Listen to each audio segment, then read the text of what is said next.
Good. Good morning, everybody. Thanks for giving us a few minutes this Saturday morning. We have with us Bill Horan with the 1031 exchanges. He's done one actually for my clients. You did Mr. Fisahai Tiske.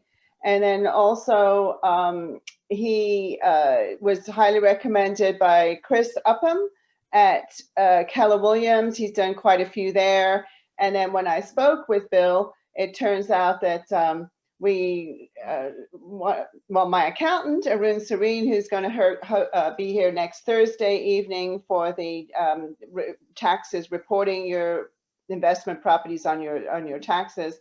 Mr. Bill Horan has done a lot of exchanges for him too. So Bill, we have some people with us now. We've got a group of about 5 or 6 people, most of whom own several pieces of real estate. And I've told them that you can tell us a little bit more about the 1031 exchanges than what we basically know, that if we have a property, we call you, you put it in an exchange, we buy another one, we don't pay taxes. But can you take it from there? Yeah, that's pretty basic, right? So just as a basic framework, what is an exchange? It's, it's part of the tax code, section 1031 of the code.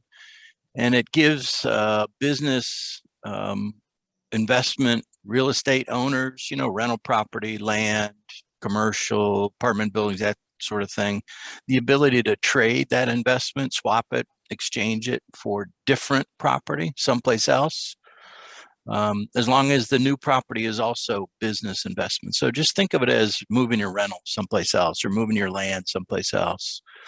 The definition for what is like kind, because I get that question a decent amount, is any kind of real estate for any other kind of real estate anywhere in the country.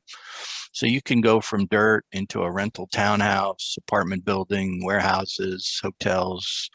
Most of my clients are primarily residential rental clients that are trading their current rental condo to get into a townhouse, or they want to move their rental property to the beach or something like that.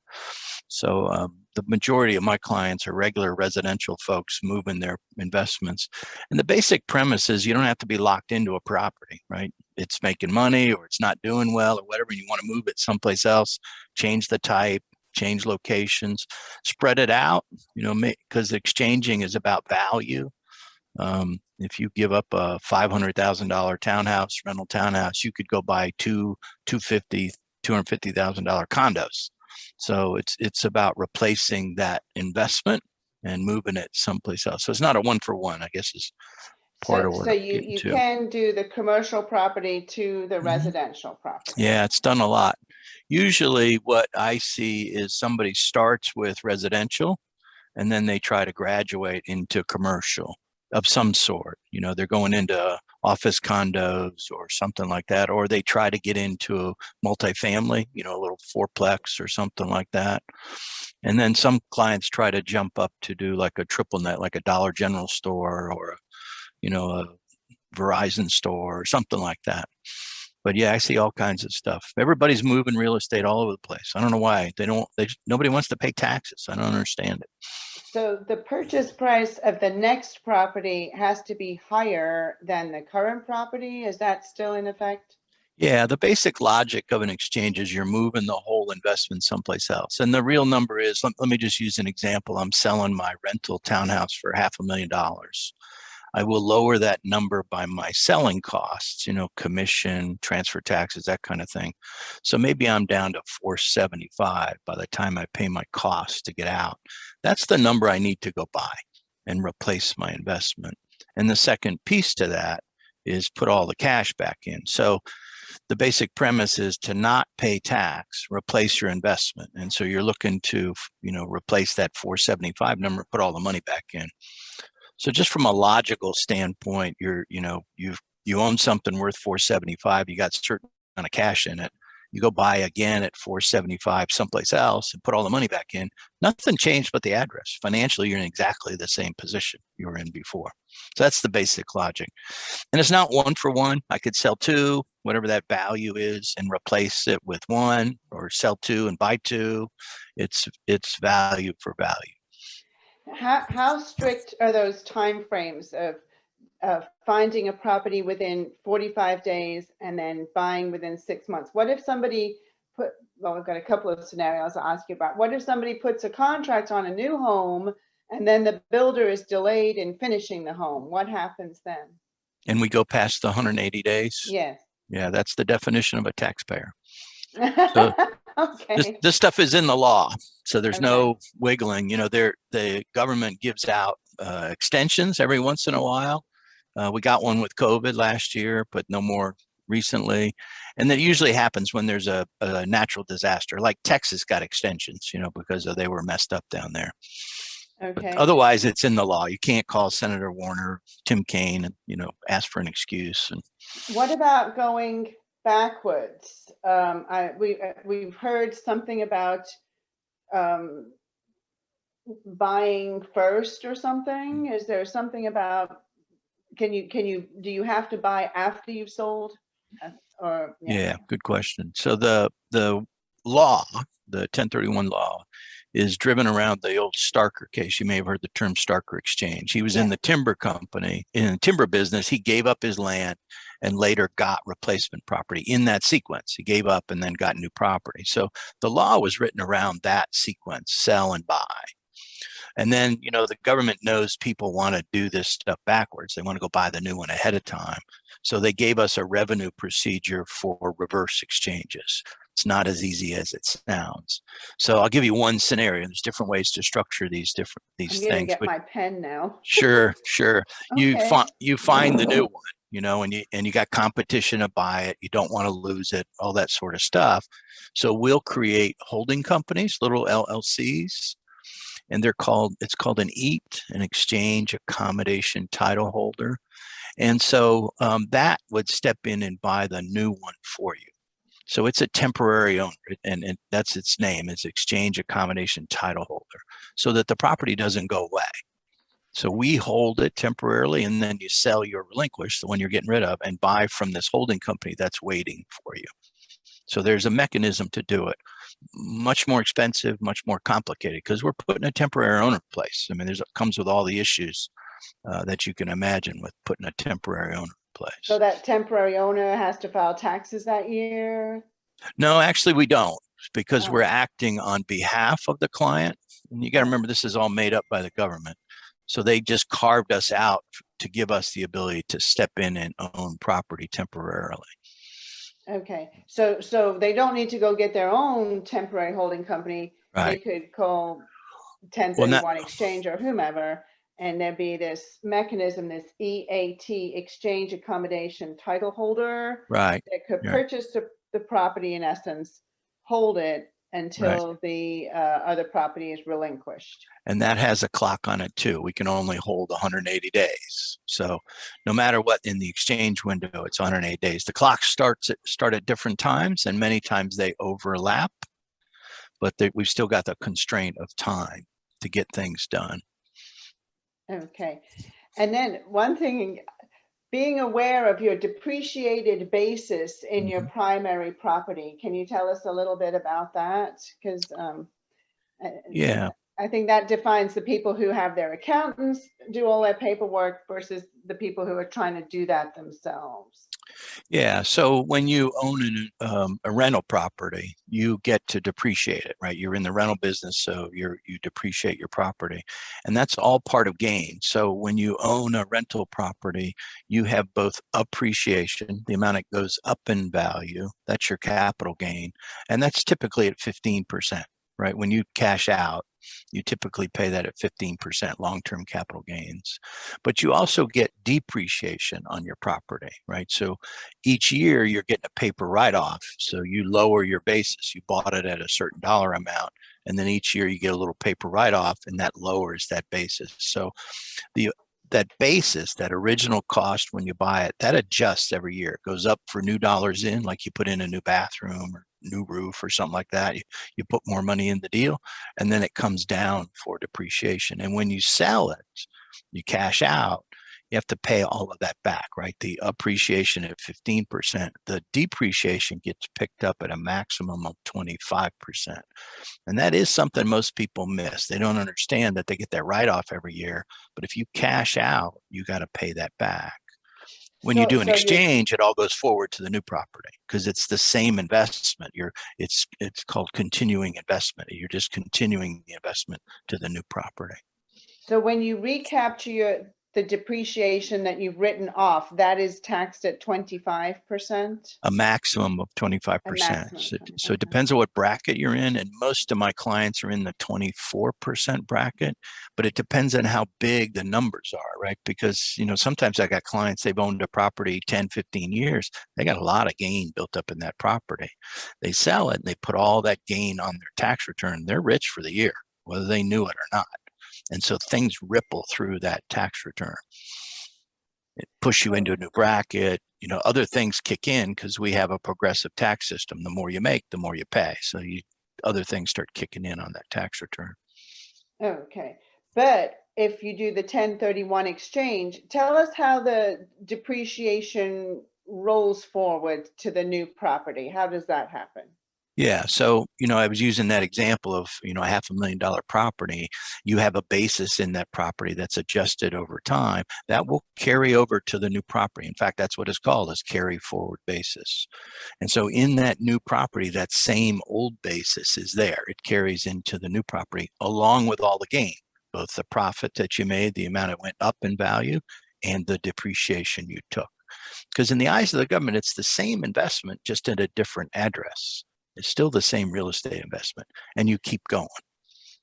Okay, so you don't, so if the new property, let's say the new property is a fourplex in Arlington, Sure. 1.2 million. Isn't this new basis a little higher than the Yep. old depreciated basis? Right. So now you went up in value. Okay, yeah. I sold at 500 and I went up to 1.2. Well, I Yeah. added 700 grand new money. That Yeah. adds to my basis Oh, because I okay. invested more into the property. Okay. Okay. Right. Any changes in the tax in the past 2 or 3 years as to how has there been any tax code changes with the 1031 exchanges? So when we went through tax reform, um, we used to do exchanges on equipment, any kind of business investment equipment. I don't know if anybody's familiar with Luckstone, the big quarry guys, but I used to do all their equipment exchanges. We called it yellow iron because they were always trading Caterpillar stuff, all kinds of yellow equipment. Those were exchanges, and in the tax code that got dropped. So 1031 today is only real estate. We lost Okay. the personal property start.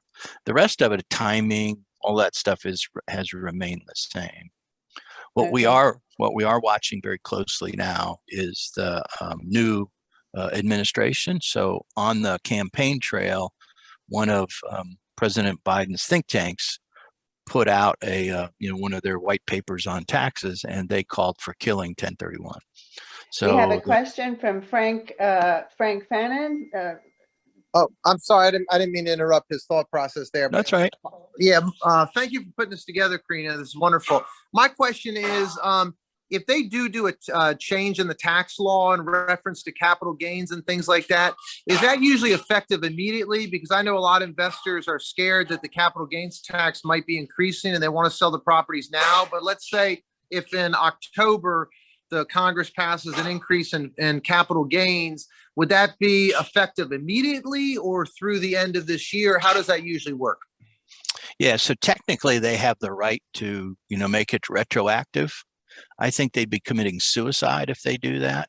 So usually when I see something retroactive, it's to fix something that should have been done in the first place versus something new. Everything we're hearing so far is that it would, just from a planning standpoint, they can only do these big tax changes because they need the 50 vote threshold in the Senate. It's going to be budget reconciliation, just like they did this one, the $1.9 trillion. Mhm. So the next time coming, you're going to be, what I think you're going to be seeing, this is my, rubbing the crystal ball, is you're going to see an infrastructure bill And buried in that infrastructure bill are these tax changes. You're seeing it now. They're already starting to hit the press now. We're going to make changes. I would anticipate they wouldn't be effective until January 1 of next year, but who knows, right? This is really early in this process. And yeah, they're making noises about bumping up the highest rate. They're making noises about capital gains. They're making all kinds of noises on things, right? Some of this is launching balloons, right? To try and figure out what they can attack, and then they negotiate down from there. But it's coming. Yeah. We're gearing up for the fight on the I Hill. get, and Karrina, I mean, Karrina's helped me on a couple of 1031s, and I've been in mortgage business 26 years, but I just, I'm thinking if people got property and they want to sell it, I mean, this might be a good year because people are paying a lot of money. You're getting 3% interest rates, and you don't know where these tax things are going. So I don't know, any thoughts or comments on that? Yeah, I've had lots of clients, we're talking about that. When they run the math on the tax number, it's very large and they don't want to give up that much, no matter what the rate is.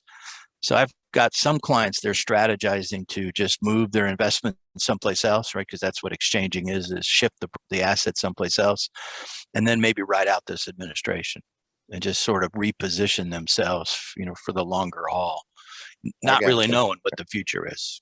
Right. Right. Okay. Yeah. But, 1031 is pay me now or pay me later. It's a postponement, right? There's no magic to it. Right. I had a question about stepped up basis, inheriting property. And then, so somebody, two clients, one inherited land. So there's no depreciation with land. And then Virginia Department of Transportation took a slice of the land. I think he got like $600,000. So that all has to be dealt with. I don't know if that's a 1031 question, but then other people, inherit properties. Can you tell us a little bit about inheriting property and how that fits into the 1031 exchange? Yeah, when someone passes away, and then somebody inherits, whoever's running the estate will put a value on the estate, everything they own, stocks, real estate, everything. That becomes the new basis for whoever inherits. That becomes their cost basis. So if they turn around and sell it right away, there's no gain. So the gain goes away when you pass away. That's the ultimate way of getting out of paying taxes. So, I did a large transaction in Vienna a number of years ago where it was one of those little farm properties, and smack in the middle of Vienna, the developers were coming in. Well, the daughters had inherited the property years ago. So the gain came after death, right? So they still had a huge gain in there. So it's what the value. They inherited it years ago, and so the gain was from, let's say, the 80s through to the 2010s or something. Right. So then they all exchanged out from there. Oh, they exchanged out from there. Right. Oh, with their new gain. With their boot, basically. Yes. Their boot. New gain. Yeah, the new gain they got, right. And the tax, estate tax at the moment, I think is about 11.6 million per person now in the current tax law. It's a very high hurdle. And that's one of the things that, you're going to hear noise about as well to lower that. The farmers do a lot of passing along farmland, and agriculture guys are very powerful in the tax code. So they're a big force to contend with on the Hill. Oh, okay. Yeah. That's the old death tax, right? Right. So what the one person, his mother managed to die that year that there was no death tax. Right. Does that make things a little different, or? Not now. 2010 was a great year to die. Yeah. That's the year she died, and their heirs got everything. Yeah. Right. Yeah. I think that's when Steinbrenner passed away in the Yankees. Yes. I think his family got exactly. it. So, right. Yep. Good timing. Let me ask you one other. Sure. Can I ask you another question? So I bought the 1031 that I did as a property I bought in 1995 in Karrina, and we rolled it over. And I guess if I ever sell this property, did my tax returns? I don't really read my tax returns. I just got accountants that hopefully know what they're doing, and I think they're pretty good. But does it track it through all the years of these tax returns on where the depreciation is and where the stepped up basis is and all this type of thing? Supposed to. Okay, Yep. so there's a chart like in the back of the tax return that Yep. lists all this, and every Yep. year the accountant just picks it up and goes to the next. So if I That's sell right. this 1031 property that I originally acquired in 1995, then there's a formula to figure it all out. That's Okay. right. It rolls over. So that basis in that property is adjusting every year, right? You put in a new bathroom, you put money in it, that raises basis, but then you get your write-off every year for depreciation. So Right. it just keeps going. It's the same investment. Yep. Gotcha. And then the way you avoid the whole tax is if you die with it at death, then the estate gets the stepped up basis, and That's right. That's the current way, unless things change to avoid the tax, right? That's right. That's exactly Got it. right. That's exactly Okay, right. got it. In our business, you swap until you drop. Okay. Okay, all right. Well, all right. I'm on track with that. So, looks like you're in a nice place there, Frank. Oh yeah, I'm at my house down here in Florida, which I bought in 06, and now it's worth the exact same thing I bought in 06. So this hasn't been one of the best real estate investments, but It's nice, right? Yeah, you're But it's enjoying nice it. to be in Florida, yeah. Yeah, right. So that's good. Hey, Does Karrina, any- you had asked me the question about somebody having the state take the property. Yeah. So that's actually 1033. It's a different section of code when eminent Oh. domain steps in, and you don't really need a middleman to do that. So the government gives you, I'm a little rusty on it, but I think they give you a couple of years to replace your investment, and Oh. you don't need a middleman. So you actually take the money and just go buy new real estate with it. Oh. With eminent domain, it becomes 1033, Correct. and you have 2 years. Yeah, well, you got to check the 2 years part, but I'm almost dead positive it's 2 years to reinvest what you lost, right? Because they're going to give you money, and you can go buy something else. Oh, okay. But because it's Right. eminent domain, you're given Right. more time to Correct. find a Right. place. Right, because they're forcing you out, right? It's not a Right. planned thing, right? Very good. Yeah. Very good. I don't think I talked about. Oh, I guess it's with the depreciation on the different pieces. I used to read all this all the time, and it became so complicated. I decided it was somebody else to read all this. But things like washing machines and appliances have different depreciation schedules than the bill. Is a building still at 27 and a half years? Or is Commercial is 39. Residential is 27 and a half, straight line. Okay.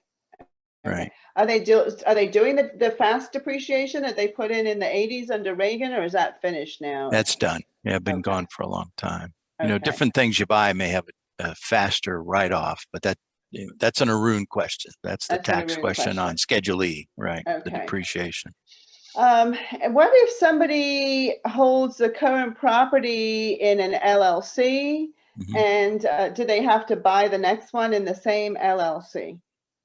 So if it's a single member LLC, because I see that pretty common, that is the tax owners. Everything is driven off Social Security numbers, tax ID numbers. So if I own my rental townhouse with my LLC and I'm the only member, it's me.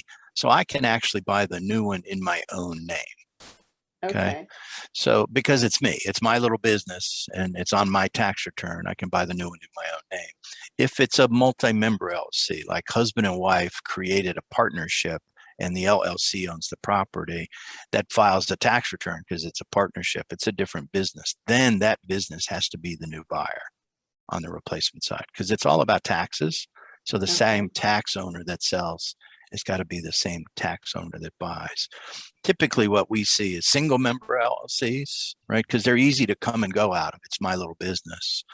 And so people buy and sell in these single member LLCs. And we also see revocable trusts. That's what I was going to ask you. So revocable trusts. They're fine. Yeah, they're disregarded as well. So the revocable trusts don't file tax returns. Irrevocable trusts are a different animal. That's a little business, right? Somebody passes away, it gets a tax ID number. Its job is to finish the estate and sell everything off and file its taxes, distribute everything, but it's a little business. It's got its own tax ID number. If it's an irrevocable, it's got to do its own exchange. The irrevocable trust owns the real estate, so it's got to replace it somewhere else. Okay, but the revocable trust They're disregarded. They're disregarded. We have a Right. few See, questions in the chat. Okay. Deb would like to know about eminent domain, and also with 1033, if you go from one property to several, do you have to buy them all at the same time, or can it be within 2 to 3 year period? I think it's within the 2 to 3 year period, but boy, that is really out of my sandbox because you don't need a middleman like me to do a 1033. You're doing it on your own. So I don't get paid on it, so I don't focus on it at all. And so, but I understand you just got to replace it within a certain window of time, whether it's right away or separate. That's my understanding. But my caveat is don't listen to me on that. Thank you. Any more chat questions, Cindy? Not this Yeah, let me time. just weigh in on one little thing. So, the market's nutso at the moment. Mhm. And so what our clients are frustrated with is they can sell anything today, right? Just put a price tag on it, it's gone. But then they got to turn around and buy something right away. And, the exchange has got a clock ticking on it. You got 45 days to identify what you're thinking about buying, and then you got 180 days to own it. So the government gives you 180 days, start to finish, but you got to tell me, give me this hard list by the 45th day. What I'm seeing now is that clients are, once they get a contract to sell, they're trying to put contracts on new property ahead of time. So they're not waiting for their settlement to try and commit on a contract on the buy side. They're doing whatever they got to do, put up a big deposit, let the seller drive their car, whatever, to make them happy, to wait for them. So that when they go to closing on their relinquish, we get the money, we're ready to turn around and buy the new one. If we can. I realize that's cheap advice on my end. It's easy to say, but hard to do. But the clients that dilly-dally around, they goof around in this market, they end up being taxpayers. They fail, right? Yeah. So the more homework they do up front, those are the ones that are succeeding. So the turn at the time frame turn that I see now, when somebody closes on their relinquished, there's almost an immediate purchase queued up. Okay. Maybe they're Yeah. listening to me. That's good. Frank's got his hand up again. Is that Frank? Do you mean to have your hand up? No, I think it was up from before, but Okay. I just tell you one theory that the way I operate real quickly, if you don't mind. Avoiding these taxes is such a big thing. And Karrina, the property I sold in Jefferson Manor, I went to my accountant and I said, if I sell this, how much? And then she told me what the tax bill would be, and I was like, this is absolutely ridiculous. And that's how you found me those properties on Duke Street. But I forgot my train of thought. So now what I was going to say with these, if people need money, the rates are so low right now. What I always do instead of selling properties, I just borrow against the asset because, you can get $100,000 right now for $420 a month at 3% principal and interest. So, I know you're into selling and buying properties, but a lot of times if people need money, they just do a cash out refinance and you can get a $300,000 check for $1,300 a month. And sometimes, that's people need money instead of selling properties. That's sort of some of the theory that I go on, because I always believe, regardless of what your debt service is on the asset, if you own, say, $5 million worth of real estate and it appreciates 5% that year, then arguably you're making $250,000 just by owning the asset. So, that's just my commentary. Thank you. All right, we'll have to call you to get a commercial mortgage then. All right. Or cash out refi or something like that. Yeah, with these high prices, I'm more comfortable with my buyers who are using a lot of leverage, a lot of loan, because I'm a little worried that the high prices might not be sustainable over the long run. And if somebody's using a lot of cash, there's a possibility that cash could be wiped out, whereas if you're locking in, you're buying with a low interest rate, then, as long as that payment's affordable to you, does it really matter what the asset purchase price was, as long as the carrying costs fit your budget? Mm-hmm. I'm much more comfortable with buyers who are using a lot of leverage right now than somebody who's using a lot of cash. Yeah. So we have a lot of clients that, they need cash, just like Frank mentioned, but they also, they get a great price on their investment. They want to move it someplace else. So let's paint the picture. Somebody's sitting on a relinquished property, all cash. So they'll trade it. I use that 500 grand number. They go buy another one, all cash, 500. And then they go to Frank and borrow some money after they own it. So from an exchange standpoint, all the money goes to the new one. Now you still own 500 worth of real estate, all cash, but now you can borrow against that new one to get cash, but you've repositioned it to a better asset, hopefully. And then you borrow against that one that support, and then you're playing cash flow, right? What's my rent paying versus my. And also the good thing about that is that they took the boot and It all put it went in the in. new property. If they would have just taken $400,000 cash out of the transaction, reinvested the 100,000, then they would have had to pay taxes on the 400,000 that came out of the transaction, right? Up to their gain, depending on what the gain number was in the property. If there was 400 a gain and they took out 400 came out. They pay tax on it, right? Oh, up to the gain. Right. So okay. Right. So So that's any why the issue- strategy is put it all back in and then Okay. borrow against your new investment. There's no Mhm. seasoning period or anything like that. You can borrow the next day. Okay, very good to know. Well, I think you've answered all my questions. We'll toss it out there one more time. Any more questions from people? No? This Okay, is very good, Karrina. Thank you so much for putting this together, because you answered some wonderful questions of things that I've always been thinking about, and I saw your email, so very timely. Thank you for doing this. thank you. And somehow Cindy will put, thank goodness for Cindy. She'll make sure that Bill Horan's phone number, website, and email is available for everybody to ask their questions at any time. Definitely. Great. Okay, thank you. All See you guys. right, bye. Thank you. Thank you.